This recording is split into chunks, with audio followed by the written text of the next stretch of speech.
Nigériens, mes chers compatriotes. Appearing on TV, General Abdulrahman Chiani appointed himself as head of the country's new military government after Niger's president, Mohamed Bazoum, was removed from power. This comes out of the blue. It overthrows the first ever elected government that replaced another elected government. Chiani was the leader of Bazoum's Presidential Guard, which is the same unit that detained the president on Wednesday. Chiani cited the coup was to preserve their homeland in light of a deteriorating security situation and poor economic conditions. I mean, that's what you would expect coup leaders to say, right? We had to replace this guy because it was bad. Niger faces an extremely difficult economic situation. It's a very large, arid, dry place, prone to drought and prone to and extremely vulnerable at the moment to climate change. There's an argument to be made that this president had actually done quite a good job in the last couple of years. He's gotten support from the West. He's emerged as a very pragmatic. The general's announcement comes a day after the military supported the takeover in hopes to prevent bloodshed. It caused chaos in the capital of Niger.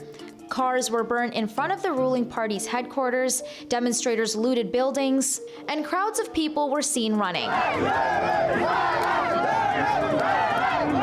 Many protesters celebrated the president being removed from power. We are protesting to show our support to the military, who just put an end, I would say, to the rule of the Seventh Republic.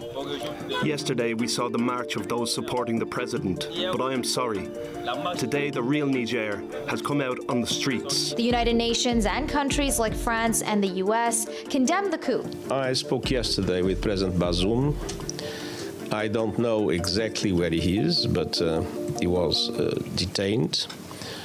He told me he was well, but he told me that the situation was very serious. And that is the reason why I made today a very strong appeal, not only for him to be immediately released, for the democratic institutions to be reestablished. The coup in Niger followed military takeovers in neighboring nations. All 4 countries in the Sahel region are now ruled by military leaders. Niger had been one of the few remaining democracies in the face of growing Islamist insurgency. Niger had very recently emerged as the single most important partner in the region in this fight against terrorism.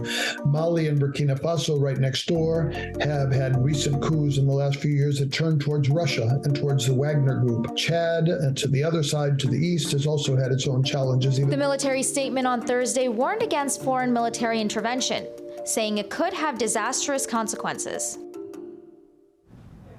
Members of the coup still seem to be holding the president hostage. His whereabouts are unknown. It's unclear when they'll release him and what's next for the West African country.